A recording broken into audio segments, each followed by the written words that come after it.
मराठी विषयाचे सहयोगी प्राध्यापक असलेल्या राजा भैलुमे यांची वैचारिक वाटचाल प्रेरणादायी आहे.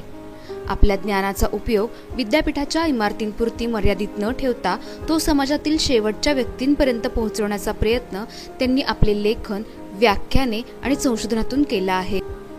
भैलुमे यांनी आपले उच्च शिक्षण मराठी विषयात MA, सेट नेट आणि PhD पर्यंत पूर्ण केले. शिरूरच्या चांदमल बोरा महाविद्यालयाचे ते प्राध्यापक आहेत. अध्यापनाचा 25 वर्षांचा अनुभव त्यांच्याकडे आहे. त्यांच्या मार्गदर्शनाखाली 12 जणांनी PhD तर 23 जणांनी MPhil पदवी पूर्ण केली आहे. मान्यताप्राप्त जर्नल्समध्ये त्यांचे 67 शोधनिबंध प्रकाशित झाले असून 6 पुस्तकांचे लेखनही त्यांनी केले आहे. विविध 52 आंतरराष्ट्रीय, राष्ट्रीय, राज्यस्तरीय चर्चासत्रात त्यांनी सहभाग घेत आपले विचार मांडले. आदर्श शिक्षक, समाजभूषण अशा विविध 11 पुरस्कारांनी त्यांना सन्मानित करण्यात आले आहे. भैलुमे हे पहिल्या शिवार साहित्य संमेलनाचे अध्यक्ष होते. सावित्रीबाई फुले पुणे विद्यापीठाच्या वेगवेगळ्या समितींवर त्यांनी जबाबदारी सांभाळली आहे. पुणे मराठी अभ्यास मंडळावर ते सलग 4 वर्षे समन्वयक होते. विविध सामाजिक कार्यांमधून 200हून अधिक व्याख्याने देत आपल्या विचारांनी समाजाला दिशा देण्याचे मौलिक कार्य त्यांनी केले आहे. त्यांच्या या प्रेरणादायी व अभ्यासू वाटचालीचा जाधवर ग्रुप ऑफ इन्स्टिट्यूटला अभिमान वाटतो. आपल्या पुढील वाटचालीसाठी इन्स्टिट्यूटच्या वतीने अनेक अनेक शुभेच्छा.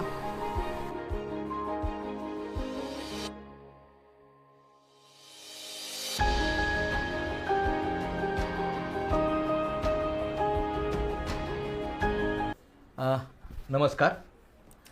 प्रथमतःच मी आदरणीय सुधाकरराव जाधवरकर सर यांचे मी आभार मानतो की त्यांनी भारतरत्न डॉक्टर बाबासाहेब आंबेडकर यांची ऑनलाईन व्याख्यानमाला सुरू केली. खरं म्हणजे हे 5वे काय आहे त्यांची व्याख्यानमाला आहे.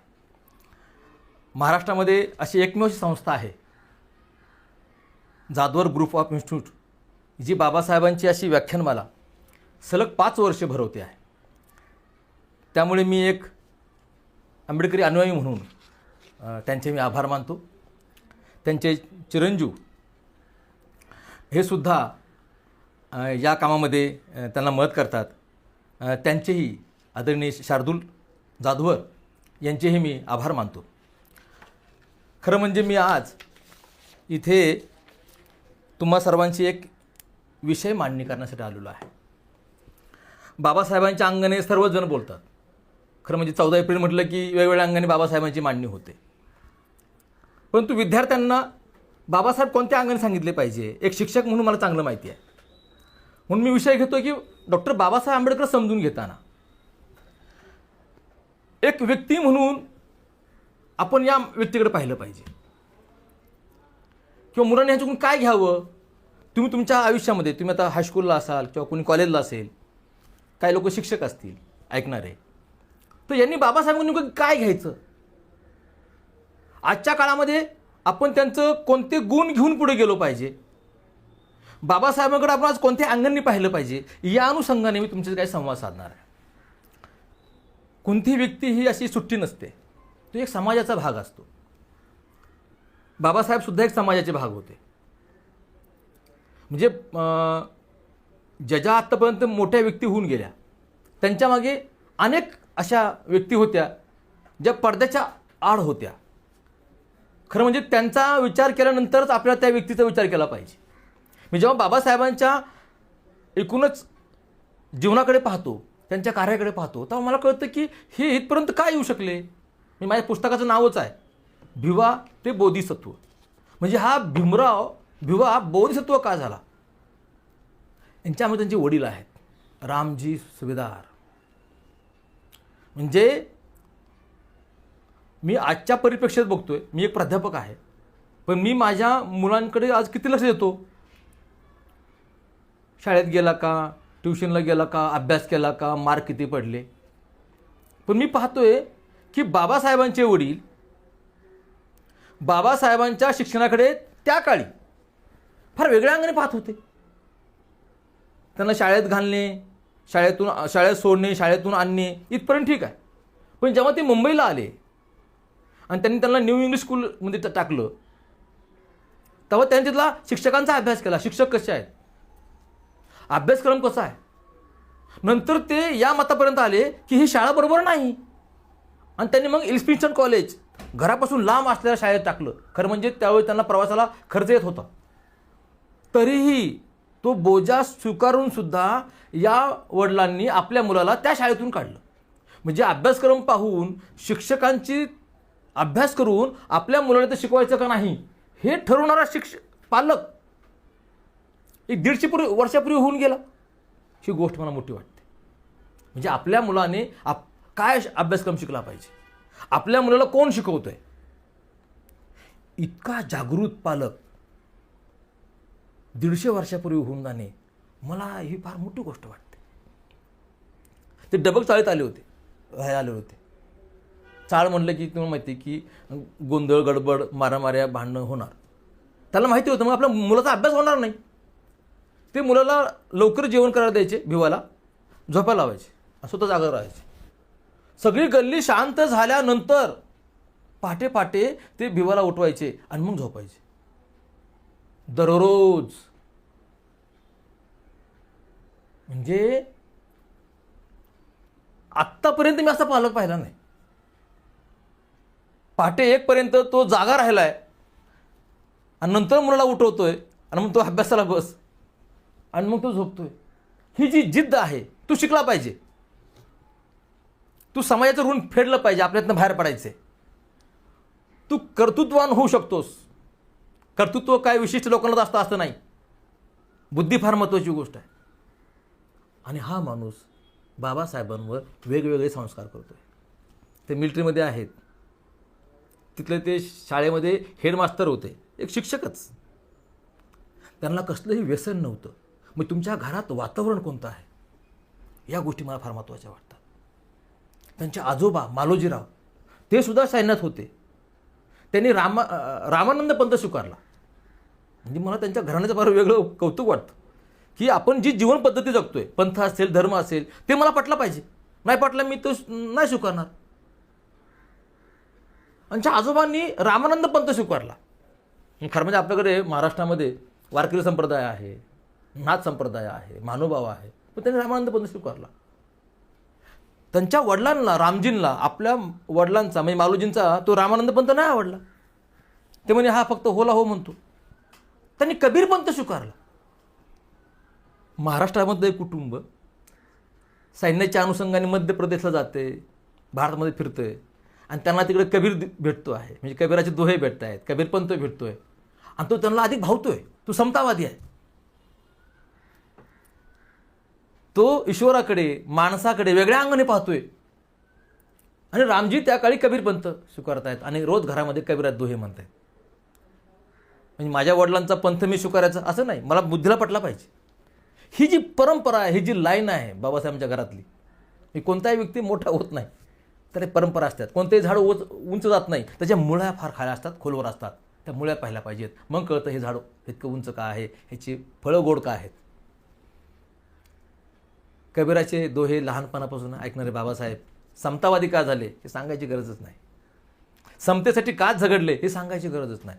म्हणजे मालोजीरावाने पंथ स्वीकारला वेगळा, त्यांच्या वडिलांनी कबीर पंथ स्वीकारला आणि आंबेडकरांनी धर्मांतर केलं. त्यांनी काय वडिलांचं पंथ स्वीकारलं नाही, अजून व्यापक दृष्टीने पाहिलं. चांगलं वाईट नंतर पाहूया. म्हणजे तिन्ही व्यक्तिमत्व, आजोबा, वडील, मुलगा स्वतंत्र बुद्धीचे होते. माझ्या वडिलांनी हे केलं म्हणून मी करतो अजिबात नाही, मला पटलं पाहिजे. बाबासाहेब म्हणायचे धर्म माणसासाठी आहे, माणूस धर्मासाठी नाही. ते आपण तयार केले, आपण चॉईस करायचं. जन्मावून कोणती गोष्ट नसते. तर ही जी वडिलांचं त्यांचं स्थान आहे ते मला खूप महत्त्वाचं वाटतं. अजून एक गोष्ट त्यांच्या वडिलांसंबंधी मला सांगायचं माहिती आहे. पुस्तक आणून द्यायचे, तुम्हाला असं माहिती आहे, दागिने विकून मुलाला पुस्तक आणून द्यायचे. म्हणजे ही फार मोठी गोष्ट वाटते मला आजच्या काळात. पण या संबंधित अनेक लोकांनी तुम्हाला सांगितलं असेल. त्यांचे काय शिक्षक होते. म्हणजे साताऱ्याला त्यांच्या आंबेडकर गुरुजींनी त्यांचं नाव दिलं. पेंडशे गुरु त्यांना भाकरी द्यायचे. इराणी नावाचे सर होते जे पर्शियन भाषा शिकवायचे. त्यांच्या रूममध्ये त्याला काय करायचे, अभ्यासाला जागा द्यायची. केळसो गुरु त्यांना पुस्तकं द्यायचे. म्हणजे अनेक शिक्षकांनी, म्हणजे शिक्षकांचा रोल फार महत्त्वाचा आहे एखादा विद्यार्थी घडत असताना. काय शिक्षक वाईट पण होते. म्हणजे त्यांना साताऱ्याला संस्कृत विषय घेऊ दिला नाही इच्छा असताना सुद्धा. त्यांना पर्शियन विषय घ्यावा लागला. तीच गोष्ट मुंबईला आल्यानंतर, म्हणजे गावाबंद तेच झालं आणि शहरात आल्यानंतर सुद्धा बाबासाहेबांना संस्कृत विषय दिला नाही. किंवा बाबासाहेबांना एल्फिन्स्टन शाळेतले एक शिक्षक म्हणायचे, तू तर अस्पृश्य आहेस, तुला शिकून काय करायचे, सारखे बोलायचे, तू काय करणार आहे, तुला गुरुच राखायचे आहेत. एक शिक्षकसुद्धा आपल्या विद्यार्थ्याकडे असं पाहतो. तर बाबासाहेब म्हटले, मी काय करायचं मी ठरवेल, परत मला असं बोलायचं नाही. मी शिक्षकाला सुद्धा तर परत सातत्याने चुकत असेल तर त्या वयातसुद्धा बाबासाहेबांनी सुनावलेलं आहे, माझं मी बघून घेईल, तुम्ही मला सांगू नका. हा जो करारीपणा आहे बाबासाहेबांचा, मग शिक्षकांचा रोल, वडिलांचा रोल, ही फार महत्त्वाची गोष्ट आहे. तो मुलं कुठनं आला, चाळीतून आला का, डबक चाळीतून आला का, त्याला काही घेणं देणं नाही. घरात वातावरण कसं आहे, शिक्षक कसे आहेत, ह्या सगळ्या गोष्टी इथे मला फार महत्त्वाच्या वाटतात. आणि बाबासाहेबांचे काही मित्र पण आहेत,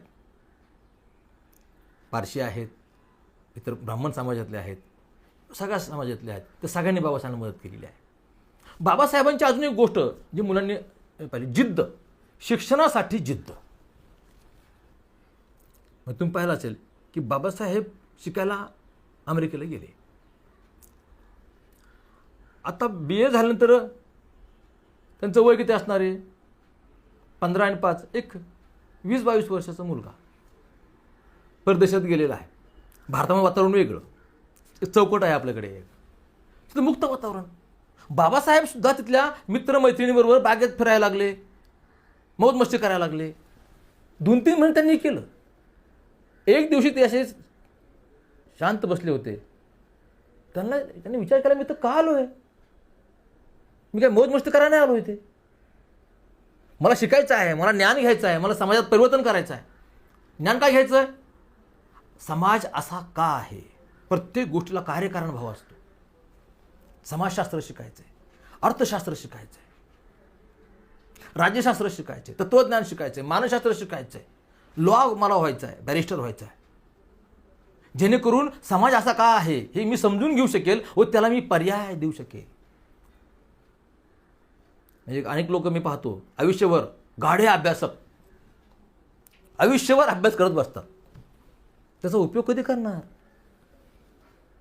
आणि आता अशा लोकांची भरती आहे, अशा लोकांना प्रतिष्ठा आहे. गाढे अभ्यासक, 10 पुस्तकं आहेत, 50 पुस्तकं आहेत, ह्या डिग्र्या मिळाल्या.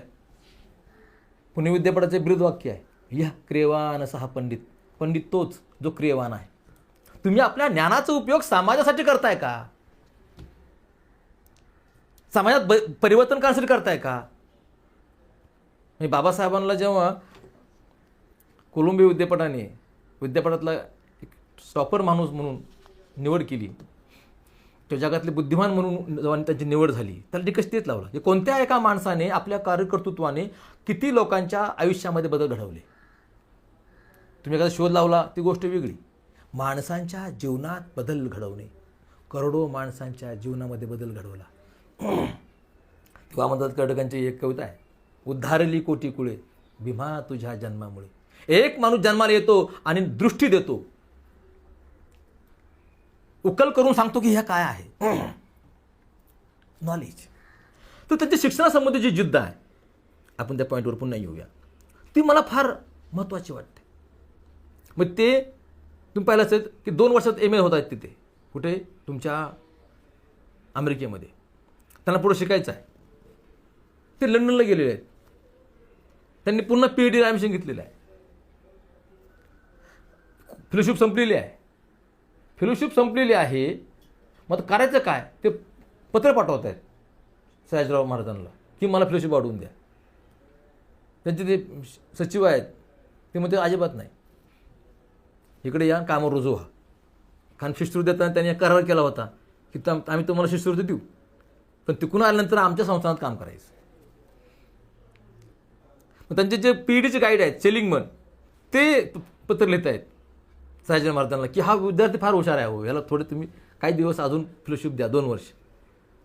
तेही पत्रांना उशिरा मिळतं. म्हणजे मधल्या काळात करायचं काय.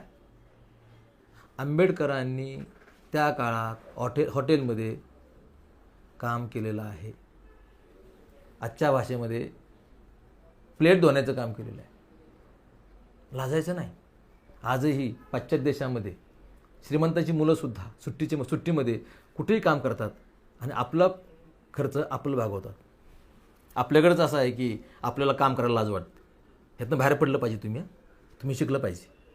इतका विद्वान माणूस त्या काळी हॉटेलमध्ये काम करतोय, 18 तास अभ्यास करतोय आणि खातोय काय? पाव. बाहेर जायला नको, वेळ जाईल, पैसा नाही आहे, चोरून पाव आणतायत, ब्रेड आणतायत आणि तो ग्रंथपाल बघू नये असं हळूहळू खातोय. ते ग्रंथालय उघडताना माणूस गेटमध्ये आणि बंद करताना सगळ्यात शेवटी. जिद्द म्हणजे काय? आणि घरी आलो ते पापड भाजून खायचे. पैसे कुठे? शिक्षणाची जिद्द. साधी गोष्ट नाही ही जिद्द. आणि त्याच वेळी त्यांचा पहिला मुलगा यशवंत, नंतर त्यांना 4 अपत झाली, ते 4ही वारली. त्यातला एक मुलगा मेलेला आहे त्याच वेळी, रमेश. बायकोत पत्र आलेले, त्याला औषध पाण्याला पैसा नाही आणि तो मेलेला आहे. ही विवंचना, आर्थिक विवंचना, सामाजिक विवंचना, तरी ते शिक्षणाची जिद्द सोडत नाही आहेत. तशाही परिस्थितीत ते इंग्लंडला गेलेत, बोटीने गेलेत, तेही 3ऱ्या दर्जाचं तिकीट काढून. पैसेच नाही आहेत. इंग्लंडला गेल्यानंतर इंडिया हाऊसवर जाताना त्यांना पैसे नाही आहे. ट्रेनचा प्रवास त्यांनी फुकट केलेला आहे, चोरून. टिशी बघितलं तर कसं होईल? ज्या माणसाला इंग्लंड माहिती नाही, अमेरिकेतून गेलेला आहे, पहिल्यांदा गेलेला आहे, कुणी ओळखीचं नाही, काही नाही, जवळ पैसा नाही, फुकटचा चोरून ट्रेनचा प्रवास केला, टॅक्सीत बसले, कुणी बघू नये म्हणून पुढच्याने वगैरे पटकीने, आणि इंडिया हाऊसला गेलेत. तिथल्या संचालकाला सांगितलं तर बिल भरा टॅक्सीच. पैसाच नाही, पण जिद्द सोडली नाही. लोक काय म्हणतील, नको आपल्याला, तो त्यांनी विचार केला नाही. तुमच्या आयुष्यात असे प्रश्न आले असतील, समस्या आल्या असतील, सगळं सोडून देऊ, नाही, सोडायचं नाही. शिक्षण सोडवायचं नाही. जिद्द फार महत्त्वाची आहे. तिकडं माणूस PhD झालेला आहे आणि त्यांची फेलोशिप संपलेली आहे, आणि हा माणूस पुन्हा कुठं आलाय? भारतामध्ये आलाय. बघा, भारतामध्ये आलेला आहे. DSCचं त्यांची पदवी राहिली होती. त्यांनी विद्यापीठाला पत्र लिहिलं की मी 2-3 वर्षामध्ये येऊन पुन्हा ती डिग्री काय करेल? पूर्ण करेल. मग त्यांना परत येण्यासाठी पैसे गोळा करायचे आहेत. ते बडोद्याला गेलेले आहेत. आम्ही पाहिलं त्यांना, ते त्रास झाला, जातीवाद झाला, ते आपण ऐकलेलंच आहे, त्यामुळे जास्त बोलणार नाही. बाबासाहेब त्यांना सोडून परत मुंबईला आलेले आहेत. मग पैसे कसे मिळवायचे? MA PhD झालेला माणूस एका पारशी कुटुंबामध्ये जाऊन घरात मुलांना शिकवतोय, ट्युशन घेतोय. समजून घ्या, घरी जाऊन ट्युशन घेतोय. एका पारशी माणसाच्या कारखान्यामध्ये त्यांचे खाजगी पत्रव्यवहार, कारखान्यात पत्रव्यवहार तर लिखाणाचं काम बाबासाहेब करत आहेत. PhD झालेला माणूस त्या काळामध्ये अस्पृश्य वर्गातला आहे म्हणून त्याला जॉब मिळत नाही आणि त्याला हे अशी हलकी कामं करावं लागतात. पण बाबासाहेब अजिबात आपल्या ध्येयापासून ढळत नाहीत. मुलांनीही शिकायचे. अडचणी आल्या का? ठीक आहे, मी त्याला मात करतो. समस्या आली का? ठीक आहे, मी त्याचा पर्याय काढतो. घरी जाऊन ट्युशन घेतलं. आजच्या आपला जराही आपण झालो, MA झालो, PhD झालो, एक आपण गुरमीत असतो, प्राध्यापक झालो, गुरमीत असतो. अजिबात नाही. आपली परिस्थिती आहे ती स्वीकारायची आणि त्यातून मार्ग काढायचा. हे तुम्ही शिकलं पाहिजे. गर्व करत बसला, गर्वाच्या घर खाली, तुम्हाला वागता आलं पाहिजे. परिस्थितीच तुम्ही मिसळून गेला पाहिजे. पडेल ते काम बाबासाहेबांनी केलेलं आहे आणि त्यातून त्यांनी पैसे वाचवले. कारण परत 2-3 वर्षासाठी मुलांना का घरी पैसे द्यायचे आणि मग तिकडे जायचे.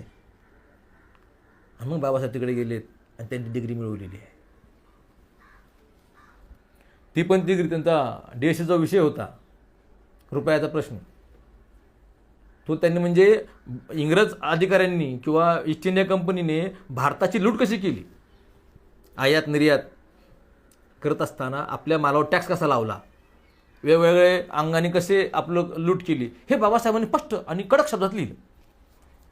ते PhDचे बाह्य परीक्षक होते, ते म्हणजे असं लिहिलं असतं आम्ही त्याला PhD देणार नाही. त्यांचे PEDचे त्या DSCचे गाईड होते कॅनन. ते म्हणले की बाबासाहेब हा पार्ट बदला. ते म्हणले बदलणार नाही मी, जे सत्य ते सत्य आहे. ते म्हणून ठीक आहे, तुमचा निष्कर्ष तोच ठेवा, थोडी भाषा सौम्य करा. ते म्हणून चालेल. आणि बाबासाहेब पुन्हा भारतामध्ये आलेले आहेत, सौम्य केलेली आहे आणि प्रबंध जमा केले आणि त्यांना DSC मिळालेली आहे. त्या काळी DSC मिळवणारा आशिया खंडातला हा पहिला डॉक्टर ऑफ सायन्स. कोणत्या तिथून माणूस गेलेला आहे, जिद्द काय आहे, पण आपले निष्कर्ष बदलले नाहीत.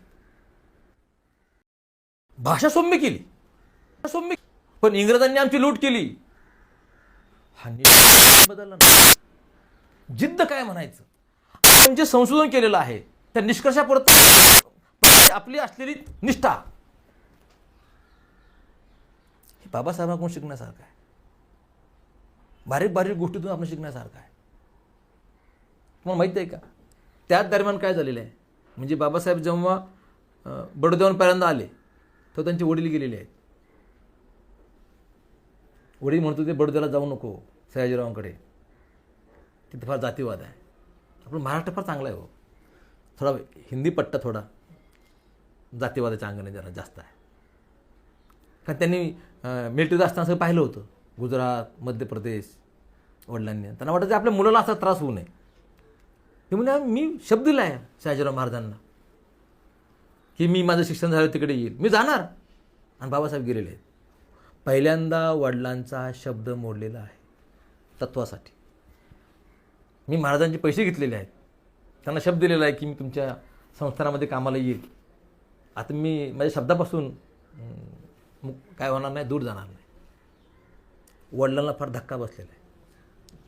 अरे भिवाने माझं ऐकलं नाही. आणि बाबासाहेब तिकडे जॉईन झाल्यानंतरच 4-5 दिवसात त्यांना तार गेली, वडील आजारी आहेत. बाबासाहेब घरी आलेले आहेत, वडिलांचं डोकं मांडीवर घेतलेलं आहे. रामजींनी आपल्या पोराला डोळे भरून पाहिलं आणि त्यांच्या मांडीवर जीव सोडला. मग त्यांच्यासाठी त्यांनी जीव अडकला होता. काय नाती कशी असतात, तत्व आल्यानंतर त्यात थोडं दरार पडते. रामजी ठिकाणी बरोबर होते आणि बाबासाहेबांच्या ठिकाणी बरोबर होते. म्हणजे वडील गेलेले आहेत, ते परत अमेरिकेला गेले, तिकून आले. त्यांची चुलत म्हणजे सावत्र आई जिजाई ती गेलेली आहे. मधल्या काळात म्हणजे त्यांचं पहिला मुलगा यशवंतराव जगले. 4ही मुलं, त्यात एक मुलगी, 3 मुलं त्यांची मरण पावलेली आहेत. 1-1.5 वर्षाचे असताना. समजून घ्या, त्यांचा दोन्ही बंधू आनंदराव, बाळाराम हे मधल्या काळात मरण पावलेले आहेत. आणि 20ला जी त्यांना सखा म्हणायचे छत्रपती शाहू महाराज, ते मरण पावलेले आहेत. म्हणजे आई वडील, 2 भाऊ, 4 मुलं, 8 आणि शाहू महाराज 9 जवळची माणसं जाणं. आत्या, मीरा आत्या, 10 जवळची माणसं जाणं. त्याच काळात शिक्षण चालू आहे, आर्थिक विवंचना आहे. त्याच काळात त्यांची सामाजिक संघटन चालू आहे. बहिष्कृत हितकानी सभा 1920ला आहे. 24ला त्याचं राष्ट्रीयकरण केलं. पुरावे मी माझ्या पुस्तकात पुरावे दिलेले आहेत. म्हणजे बाबासाहेब 20पासून सक्रिय आहेत सामाजिक कार्यामध्ये. घरातली 10 माणसं गेलेली आहेत जवळची, जीवाभावाची, डगमगले नाही. जिद्द कशाला म्हणायचं तशी. शेवटचा मुलगा जो त्यांचा होता राजरत्न, त्यांना फार आवडायचा. कारण बाबासाहेब त्यावेळेस सगळ्या ठिकाणी घेऊन आले होते आणि त्यांनी ते मुलाला त्यावेळेस वेळ दिला. गोंडस मुलगा होता, त्याला खांद्यावर खेळवायचे, आलो त्याला त्याशी बोलत बसायचे लहान मुलाशी. तोही असंच आजाराने वारला. बाबासाहेबांना शॉक बसला. 4 आपत्ती झालं, आईवडील, भाऊ, आधारच नाही. शाहू महाराज, आत्या. आणि डॉक्टरनं सांगितलं जर पुन्हा रामायणला दिवस गेले तर त्या जगू शकणार नाही. काय हरकत नाही. त्यांनी आपलं सगळं चंबू गबाळ उचललं आणि आपल्या ऑफिसमध्ये राहायला गेले. रमाई इथनं डबा पाठवायचे, ते तिकडे जेवायचे परळला दामोदर हॉलमध्ये. त्याच वेळी महाड चालू आहे, सत्याग्रह, नाशिक चालू आहे. मग तुम्हाला सगळं सत्याग्रह करणारे बाबासाहेब दिसत आहेत, आवाज उठवणारे बाबासाहेब दिसत आहेत. जे तुमचे शोषण आहे त्याविरुद्ध बंड करणारे बाबासाहेब दिसत आहेत. पण त्यांचं घरचं वातावरण कसं आहे त्याच दरम्यान. पण माणूस विचलित होत नाही, धीर देतोय, त्यातून मार्ग काढतोय, थांबत नाही, सातत्याने विवंचन आहे. स्वतः त्यांना फार आजार होते. म्हणजे बारीक बारीक गोष्टीतून या माणसाकडून शिकण्यासारखं आहे. विद्यार्थ्यांनी शिकायचं. एक घटना घडली की तुम्ही शिक्षण सोडून देताय. मी अनेक मुलं पाहिली, मार्क कमी पडले, आत्महत्या. अरे मार्कमध्ये तो करिअर नाही आहे. मी बराचसा म्हणतो की आम्ही लागलो सिनियर कॉलेजला, आमचे 12पर्यंत मार्क कोणी बघितलेच नाहीत, कोणीच बघितले नाहीत, विचारले बी नाहीत. BL B+ आहे का, ML B+ आहे का, झालं. 8वी 9वी तर कोणी विचारतच नाही. आणि तुम्ही 8वीत मार्क कमी पडले, 10वीत मार्क कमी पडले, हे काय लावले? मार्क चांगले पडले पाहिजे वाद नाही आहे, पण तुम्ही तेवढंच खेळलं पाहिजे. समाजात काय चाललंय, मित्र केले पाहिजे. आणि मी तुम्हाला सांगेन की जातीचे मित्र करू नका, वेगवेगळ्या धर्माचे, वेगवेगळ्या जातीचे मित्र करा. बघा, तुम्ही अनुभव घ्या. समाज फार चांगला आहे हो, फक्त आपण त्याकडे त्या अंगाने पाहत नाही, आपण संकुचित अंगाने पाहतो. आपला आहे का, अमुका आहे का, असं करू नका. बाबासाहेब तसं केलं नाही. नवलमथेला बाबासाहेबांचे मित्र होते फारसे. त्यांनी बाबासाहेब फार मदत केली, प्रत्येक गोष्टीत त्यांनी मदत केली, पैशाची असेल, आर्थिक असेल, प्रत्येक वेळेस. असे मित्र जोडा, मग बघा जीवन कसं सुंदर आहे ते. म्हणून बाबासाहेब आंबेडकर तुम्ही पाहत असताना एक व्यक्ती म्हणून त्यांच्याकडे पहा, एक जिद्दी विद्यार्थी म्हणून पहा. पुस्तकांसाठी घर बांधणारा माणूस आहे हा, पुस्तकांसाठी घर. बारीक बारीक गोष्टी, तुम्ही पुस्तकांशी मैत्री करणारा माणूस. मग तिकडे ते लंडनला असताना खायला काही नाही आहे, पण जुन्या बाजारात किंवा रस्त्यावर त्यांनी पुस्तक विकत घेतली. 3-4 ट्रंक भरले आणि त्यांनी भारतात पाठवले होते. कुणी काय म्हणलं की अरे ब्रेड खाऊन जगणारा माणूस एवढी पुस्तकं आणली कुठनं? त्यांनी स्वतः अन्न खाल्लं नाही, पण पुस्तकं घेतली. ठीक आहे, मी नवीन घेत नाही विकत, मग रस्त्यावरची कमी पैशातली रद्दीमधली घेतो. पुस्तक रद्दीमध्ये आहे मग त्याची किंमत कमी होत नाही, हे फक्त जाणत्या माणसालाच कळतं. पुस्तकाच्या कव्हरवर जाऊ नका, ते नवं आहे का म्हणून जाऊ नका, त्यात सांगितलं काय याच्यावर जा. आणि एखादा जो वाचक आहे, ज्याला ज्ञानाची लालसा आहे ना, तो तेच बघतो. म्हणून बाबासाहेब कोणाचं पुस्तक आणलं ना परत देत नव्हते, परत देत नव्हते. हां, काही खोटं बनायचे, उद्या या, परवा या. किंवा कोणाचं ग्रंथालय बघितलं म्हणते मला द्या. केस गुरुजींचं ग्रंथालय फार मोठं होतं. म्हणून गुरुजींना आता तुमचं वय झाले, आता पुस्तक मला द्या. गुरुजींना तो राग आला होता, पण तो त्यांचा स्वभाव होता. पुस्तकांचं प्रेम असणारा माणूस, पुस्तक प्रेम करणारा माणूस. त्यांना असं वाटायचं की आयुष्यावर पुस्तकं काय करावीत, आपण वाचावीत, काय ते लिखाण करावं. पण त्यांना ते करता नाही आलं. सामाजिक चळवळ, त्यांना आपलं जे नॉलेज आहे, बाबासाहेब वैशिष्ट्य असं आहे की त्यांना बराच वेळा मांडणी फार कमी करता आली. जे काही नॉलेज मिळवले त्यांनी, ते समाजावर त्यांनी प्रयोग केले, समाजावर प्रयोग केले. म्हणून बाबासाहेब त्यांच्या पुस्तकातून आपण समजतातच, त्यांनी ज्या चळवळी केल्या, त्यावर त्यांची जी भाषणं केली. मी सगळ्यांना म्हणून सांगेल, त्यांची भाषणं तुम्ही वाचा. बापू गांजरे असतील, अनेक लोकांनी त्यांचे भाषणाची पुस्तकं काढलेली आहेत, शासनाने पण काढलेली आहेत. ही व्यक्ती कसे बोलते, म्हणजे कॉमन माणसाला आपण कसं बोललं पाहिजे, एखादी गोष्ट कशी समजून सांगितली पाहिजे. कुठेही आरडाओरड नाही, कुठेही द्वेष भावना नाही, कसलाही अपशब्द नाही, कुणावर दोषारोप नाही, तात्विक मांडणी करायची. म्हणजे बऱ्याच वेळा अभ्यासक काय करतात, बाबासाहेबांची पुस्तकं वाचतात. ठीक आहे, चांगली गोष्ट आहे, त्यांच्यावर लिहिलेली पुस्तकं वाचतात, पण त्यांनी लिहिली पूर्ण वाचा, बाबासाहेबांनी लिहिली. आणि त्यांची भाषणं जरूर वाचा. मग कळेल की हा माणूस कसा काम करायचा, हे तळमळ काय होती हे माणसावर, हा समाजात कोणत्या अंगाने पाहायचा. तर तुम्हाला कळेल की ही व्यक्ती म्हणजे आपल्याला सगळ्याला गर्व वाटेल, सार्थ अभिमान वाटेल की भारतातली व्यक्ती होती आपली. आणि ह्या माणसा एवढा दूरदृष्टीपणा होता की आपला देश कसा असला पाहिजे, समाज कसा असला पाहिजे, स्वप्न पाहिले या माणसाने. म्हणून आम्ही म्हणतो आधुनिक भारताचे शिल्पकार. लक्षात घ्या, बाबासाहेबांनी जी घटना लिहिली आणि जी एक दृष्टी दिली सगळ्या समाजाला, ती फार मोठी आहे, फार मोठी आहे ती. हे भारतामध्ये सगळ्यात महत्त्वाचा प्रश्न जो आहे ना, तो जातीचा आहे. जाती मोडल्या पाहिजेत हे सगळ्याला वाटतं, पण कुणीच पावलं उचलत नाही आहेत. बाबासाहेबांनी सांगितली पावलं कशी उचलायची, कोणत्या अंगातनं बाहेर पडायचं, ही मांडणी बाबासाहेबांनी जेवढी व्यापक अंगाने केली ती आत्तापर्यंत कोणी केली नाही. म्हणून आंबेडकर समजून घेणं म्हणजे त्यांची जिद्द समजून घेणं, त्यांची चिकाटी समजून घेणं, कोणत्याही प्रसंगामध्ये कसं तग धरून राहायचं, स्वतःवरचं कंट्रोल कसा कमी होऊ द्यायचा नाही, आणि आपल्या कामात कसलाही व्यत्यय होता कामा नये. एकाच वेळी तुम्हाला अनेक भूमिकात काम करता आलं पाहिजे. घरात काय झालं तर त्याचा परिणाम शाळेत होता कामा नये, आणि शाळेत काय झालं त्याचा परिणाम घरात होता कामा नये.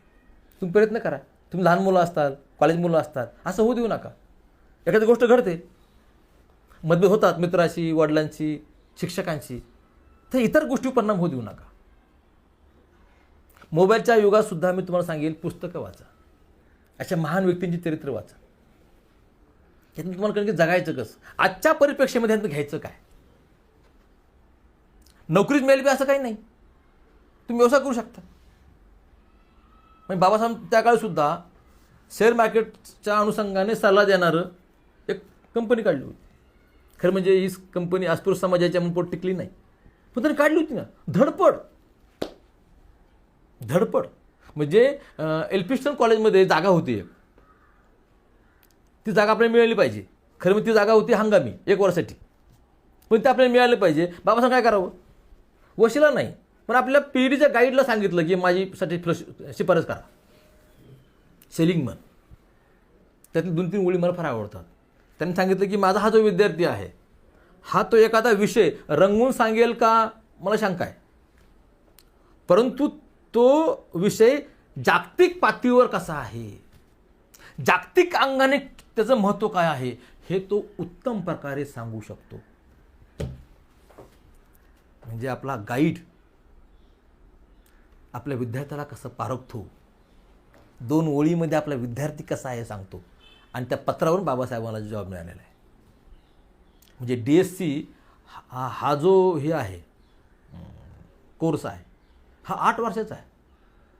8 वर्षाचा कोर्स या व्यक्तीने 2 वर्षात केला. ज्ञान काय असतं ते अमेरिकेतनं आल्यानंतर त्यांना BSc करण्याऐवजी डायरेक्ट MScला ॲडमिशन दिलेलं आहे, त्यांची विद्वत्ता पाहून, त्यांची मुलाखत घेऊन. ही फार मोठी गोष्ट वाटते मला. पण हे तुमच्या घडलं कुठं, इंग्लंडमध्ये घडलं. आपल्याकडे फार जातीच्या अंगाने पाहिलं असतं, ह्याला काय येतं असं म्हटलं असतं. त्या मुलगा फार हुशार आहे, BSc करायची गरज नाही, डायरेक्ट MSc. MSc झालं तर डायरेक्ट पुढची त्यांना काय DScला ॲडमिशन. आणि 2 वर्षामध्ये ही व्यक्ती DScचा प्रबंध तयार. ह्यांचे सगळे PhDचे MAचे विषय जे आहेत हे भारतासंबंधी आहेत.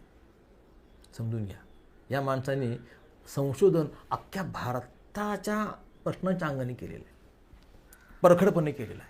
खरं मग त्या अंगाने जात नाही. त्यांनी जी काही संशोधन केलेली आहेत, मग त्यांच्या एका पुस्तकावरून आपली RBIची काय झालेली आहे, निर्मित झालेली आहे.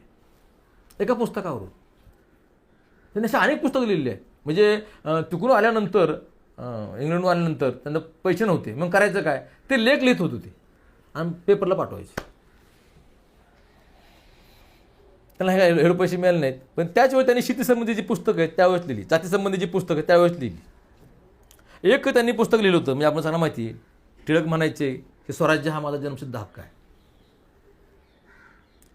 आणि त्याला उत्तर म्हणून बाबासाहेब आंबेडकरांनी एक उत्तर लिहिलं होतं, एक लेख लिहिला होता टाइम्समध्ये त्या काळी इंग्रजीमध्ये. की स्वराज्य हा मारा मागांचा सुद्धा हक्क आहे. आणि खाली लिहितं एक महार, ए महार असं. तो लेख वाचला शाहू महाराजांनी. अरे म्हणे, टिळकांचे सगळे मुद्दे खोडून काढणारा हा कोण आहे इंग्रजीमधून? ते म्हणून शोधा. शाहू महाराजांनी माणसं पाठवली.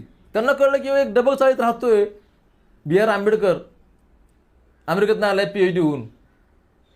शाहू महाराज त्यांना भेटायला डबल चाळीत. बाबासाहेब लुंगीवरच होते. शाहू महाराज आले, कळलं त्यांना. कळणार काय करावं ते. तुला महाराज तुम्ही कसं काय आले? मला सांगायचं मी कोल्हापूरला आलो असतो दरबारात तुमच्या. नाही म्हणे, तुम्ही विद्वत्तेचे राजे आहात, आम्ही तुम्हाला भेटायला आलो पाहिजे. मोठी माणसांनाच मोठी माणसं कळतात. ते कुठे राहतात, त्यांची आर्थिक परिस्थिती काय आहे, जात धर्म काय आहे, ह्या गोष्टी गौण बुद्धिमत्ता काय आहे, त्यांची क्षमता काय आहे. शाहू महाराजांनी ओळखलं होतं. एका लेखातून, एका चर्चेतून ओळखलं होतं की हा माणूस ग्रेट आहे. म्हणून ते म्हणले होते की हा समस्त दलित समाजाचा व आमचाही नेता होणार आहे. हे भाकीत खरं बाबासाहेबांनी खरं ठरवलं. आज आपल्याला बाबासाहेबांच्या विचारांच्या अंगानेच जावं लागतं, मांडणी करावी लागते. मग आजच्या मुलांनी ह्या सगळ्या गोष्टी शिकल्या पाहिजेत. बाबासाहेबांनी कधीही व्यसन केलं नाही. अनेक मुलींनी पाहतोय की अभ्यास चांगला होण्यासाठी तंबाखू खा, मावा खा, जागरण करण्यासाठी चहा पे, सिगरेट पे. मुलंही करतात, मुलीही करतायत. प्रमाण कमी आहे, पण आहे. मी शिक्षक आहे. या माणसाने कधी केलं नाही. कधी अल्कोहोल नाही, दारू नाही. शिकण्यासारखं आहे. खरं म्हणजे अमेरिकेत सगळं मुक्त होतं, कोण बघणार होतं. पण नाही, स्वतःवर कंट्रोल असणं फार गरजेचं आहे. मला काय करायचं आहे, मी काय केलं पाहिजे, माझं ध्येय काय आहे, माझी घरची परिस्थिती काय आहे. आपलं जे टार्गेट आहे ना, त्यापासून ढळायचं नाही. जिद्द ही तुम्ही घेतली पाहिजे. तुमच्या आयुष्यात तुम्ही ही जिद्द लावली पाहिजे. ढळून जाऊ नका. शिल्लक गोष्टीवरून आत्महत्या करणे, शिल्लक गोष्टीवरून मारामारी करणं, शिल्लक गोष्टीवरून धक्का लागला, ट्रॅफिकमध्ये ते झालं, गाडीला धक्का लागला, लोक भांडत बसतात, मारत बसतात. अरे भारत माझा देश आहे, सारे भारतीय माझे बांधव आहेत. नाही, हा भारत वेगळा आहे. आपण भरकडत चाललेलो आहोत. पुन्हा आपल्याला एक बनवू ह्यासाठी या अशा महापुरुषांची गरज आहे, याच्या विचारांची गरज आहे, ह्यांच्याकडून घेण्याची गरज आहे. ते मोठे होते ह्यात वादच नाही. तुम्ही मोठे म्हणणारे त्यांना म्हटलं, त्यांचं मोठं जजगार केल्याने मोठं होत नाहीत. तुम्हाला मोठं होण्यासाठी त्यांच्याकडे डोळसपणे पाहणं गरजेचं आहे. त्यांची जिद्द, त्यांची स्वप्न तेही तुम्ही घ्यावी असं मला वाटतं. पुन्हा एकदा मी आदरणीय दादोर सर यांचे मी आभार मानतो, त्यांची टीमचे आभार मानतो. हा फार स्तुत्य काय आहे, उपक्रम आहे. हे सातत्य राहू द्यावं असं मला वाटतं. यासाठी माझी त्यांना शुभेच्छा. धन्यवाद.